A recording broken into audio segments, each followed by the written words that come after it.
Hello, my name is Georgianne Ford with the Alpha Center for Divorce Mediation. And today we have Michael Routh, one of our attorney mediators, returning to us on a new topic, how to keep, what is it, Mike? How to divorce and keep your credit healthy? Yes, how to maintain that credit score. Okay. Well, that's certainly going to help because we've seen some pretty ugly things and stories that we've heard. So we're looking forward to having you tell us how we don't want that to happen. All right. Well, thanks, Georgianne. It's good to be here with you today.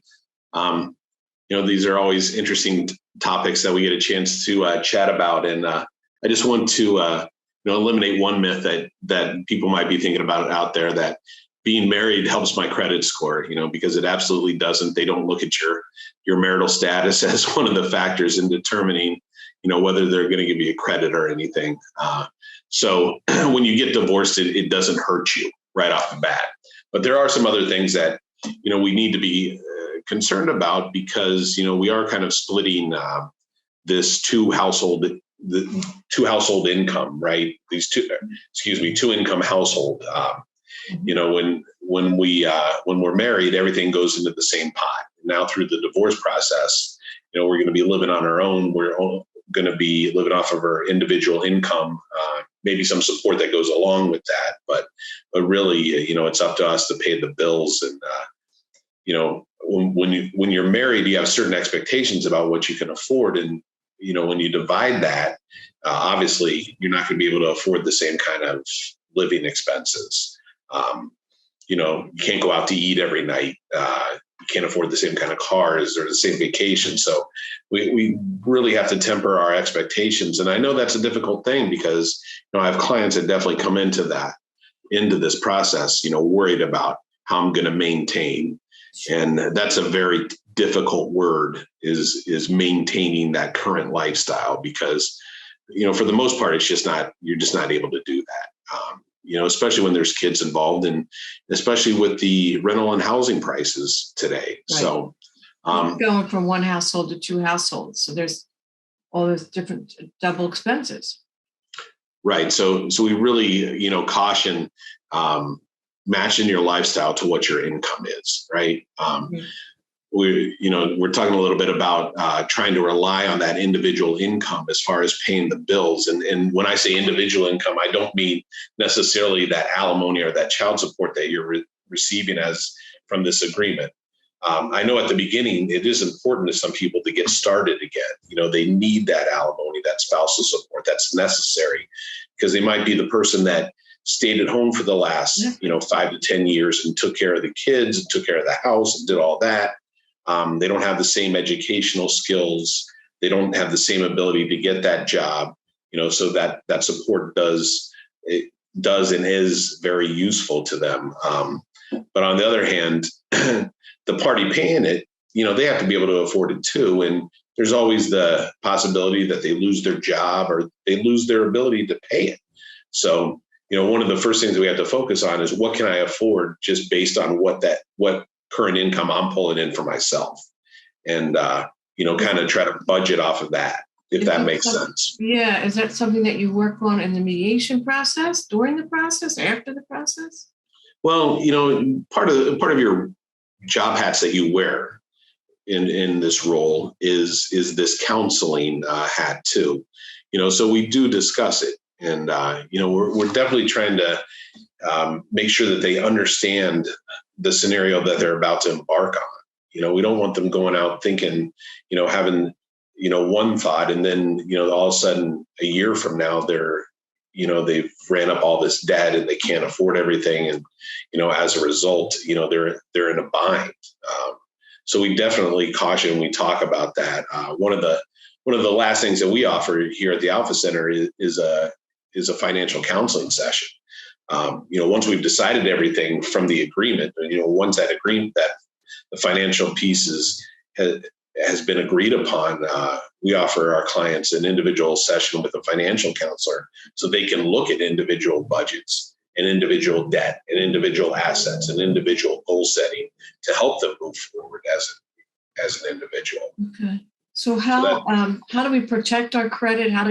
What's the best tips that you have regarding credit for people going through this? Well, one of the things that we need to address is the joint debt from the marriage, right?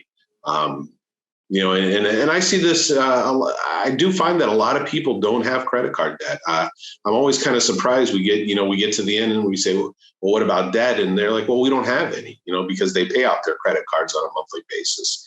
But as you know, that's not, that doesn't go across the board. There are people that do have some credit issues when they're trying to settle this thing out. And normally what we try to do is we try to eliminate any joint debt, right? And we can do that through the equity from another asset. One of the biggest assets that most people have coming into this is their house. So if there's equity in the house and they're looking to divide that equity, or they're looking to sell that house, our suggestion is always going to be, well, maybe we should use some of that to settle this joint debt. So this isn't hanging over our head. And there's also the concern of student loan debt, right? Because that's only in one person's name. Right. So if we're trying to split that, it is very difficult because there's only one party named on the debt. So trying to hold that other party responsible is very difficult, because ultimately the person named on the debt is going to be the one responsible to the debt holder. So if they're going to accept a portion of that responsibility, then we always suggest, well, maybe they use some of those assets to pay down that portion of it, so we don't end up with this joint responsibility. We're really trying to eliminate any joint debt that remains in both persons' names, and get rid of that. So interesting enough, you're saying joint debt does not necessarily have both our names on it. Sometimes other things we're going to agree is joint debt. Right. Because, we go back to that whole thing about marital property that me and you have talked about in the past. And, so that's everything from the date of the marriage all the way through that separation date. So that could be debt in an individual's name, even if the other party isn't aware of it. I have a scenario that I'm dealing with now with some clients that, one of the parties took out a Parent Plus loan to help their child, right, pay for their schooling, and the other spouse wasn't aware of it, didn't know about it, but it was taken out while they were married, so they're both responsible ultimately, even without that awareness. So there's nothing else we get from this conversation. That alone just is an eye opener. Right. So you do need to be careful about that. You need to be aware of anything that has both of your names on it. We always suggest the credit check. A lot of times a credit check is run if you're going through a refinance process as a result of the divorce, in order to remove one person's name from the house.